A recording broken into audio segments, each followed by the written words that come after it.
বিষ পান করে মা এবং মেয়ে আত্মহত্যা করেছে। হ্যাঁ প্রিয় দর্শক, এমন ঘটনাটি আজ ঘটেছে লালমনিরহাটের হাতীবান্ধা উপজেলার ভেলাগুড়ি ইউনিয়নের সোনারদিঘি এলাকায় এ ঘটনা ঘটে। আমরা যেটুকু জানতে পেরেছি, ওই এলাকার আকবর আলীর স্ত্রী রুজিনা বেগম এবং তার মেয়ে 4 বছরের একটি বাচ্চা জান্নাতুল ফিরদৌস এই বিষ পান করে আত্মহত্যা করেছেন।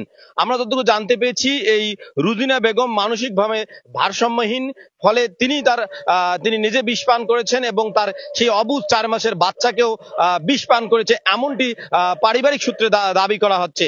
ইতিমধ্যে পুলিশ সেই লাশ উদ্ধার করে থানায় নিয়ে এসেছে। আবারও বলি, আজ সকাল 10টার পরে এমন ঘটনাটি ঘটেছে লালমনিরহাটের হাতীবান্ধা উপজেলার ভেলাগুড়ি ইউনিয়নের সোনারদিঘি এলাকায়। আমরা সেই নিহত যে রুজিনা বেগম আছে, তার বাবা এখানে আমাদের সাথে রয়েছেন। তার বাবার সঙ্গে আমরা কথা বলবো।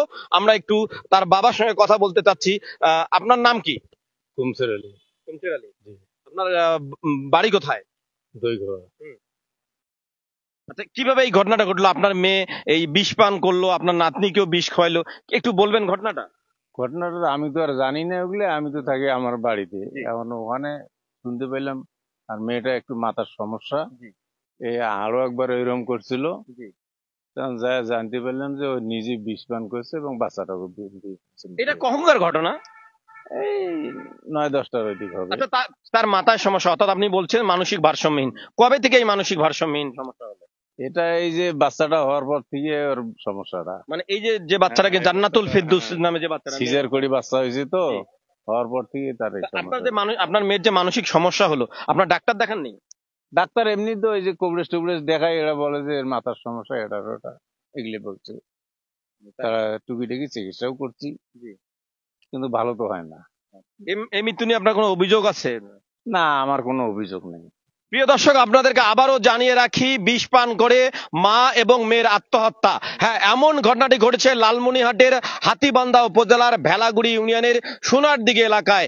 আপনাদেরকে জানিয়ে রাখি, ওই এলাকার আকবর আলীর স্ত্রী রুজিনা বেগম এবং তার 4 মাসের একটি বাচ্চা জান্নাতুল ফিরদৌস এই বিষ পান করে তাদের মৃত্যু হয়। আমরা পারিবারিক সূত্রে যেটি জানতে পেরেছি, এই রুজিনা বেগম মানসিকভাবে ভারসাম্যহীন, এমন দাবি তাদের পরিবারের।